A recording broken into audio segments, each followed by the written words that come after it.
What really matters. The morning mist clung to the quiet streets of Riverside Park as Sarah Martinez walked slowly along the tree-lined pathway, her daughter Emma's small hand tucked safely in hers. The 3-year-old skipped occasionally, her pink dress fluttering like butterfly wings as she pointed at squirrels and fallen leaves with the wonder that only children possess. Sarah's beige dress, once worn to boardroom presentations and investor meetings, now felt too formal for their simple morning walks. But it was one of the few nice things she had left, and somehow wearing it made her feel like she hadn't completely lost herself in the wreckage of the past 6 months. The park fountain bubbled gently in the distance, its soft sound mixing with the rustle of autumn leaves overhead.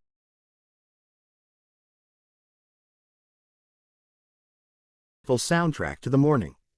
Sarah watched them with a mixture of longing and gratitude, holding tighter to Emma's hand. They had been coming to this park every morning since moving into the small apartment across town. It was free, it was peaceful, and it gave them both a sense of routine when everything else in their world had been turned upside down. Emma loved the ducks in the pond and the old oak tree with the tire swing, but mostly she loved having her mama's undivided attention. As they settled on their favorite bench near the fountain, Emma climbed onto Sarah's lap, nestling against her mother's chest with the complete trust that children give so freely. Sarah breathed in the scent of her daughter's hair, that sweet mixture of baby shampoo and innocence that had become her anchor in the storm.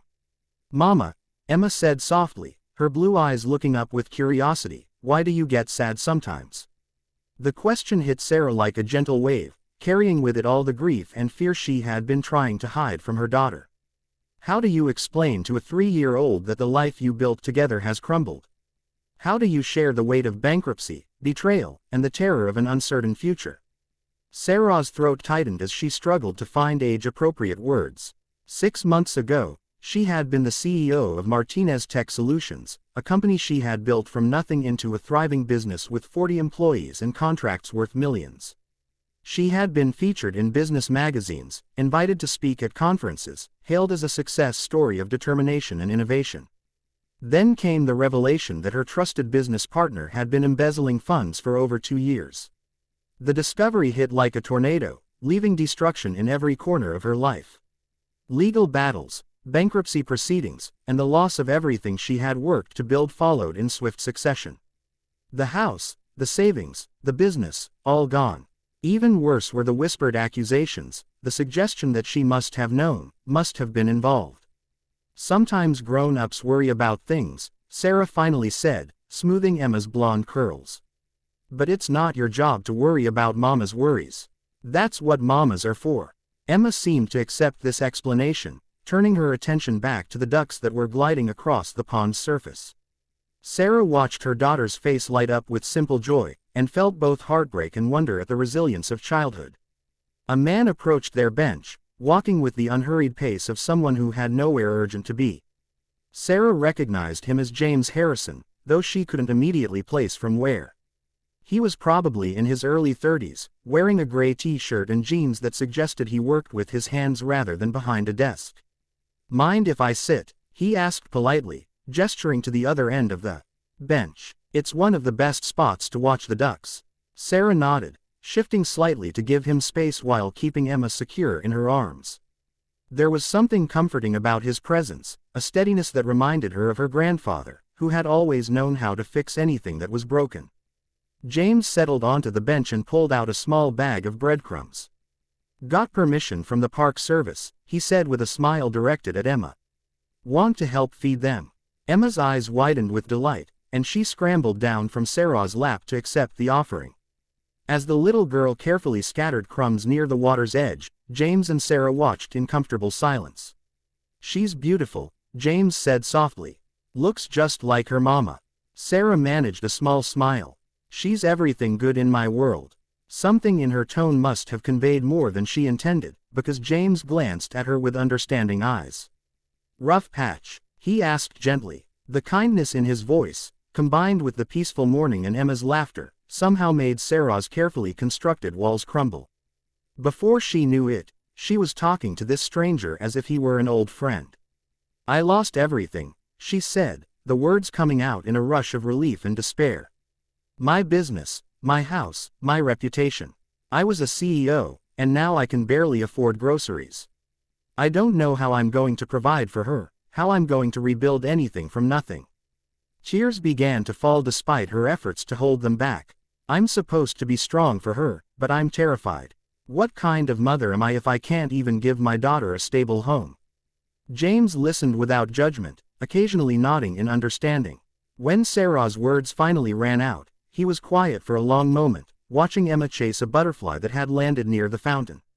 "You know," he said eventually, "I run an auto repair shop down on Main Street. Been there about 10 years now, inherited it from my dad. I see a lot of people come through who are going through hard times.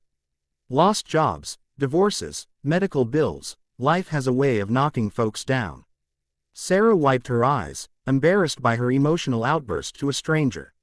"But I've learned something from watching people put their lives back together," James continued. "The ones who make it aren't necessarily the ones who had the most to begin with. They're the ones who remember what really matters when everything else falls away." He gestured toward Emma, who was now sitting cross-legged by the pond, completely absorbed in watching a family of ducks paddle by. "Look at her, really look at her." Sarah followed his gaze, seeing her daughter through fresh eyes. Emma's face was radiant with simple happiness, her small body relaxed and content.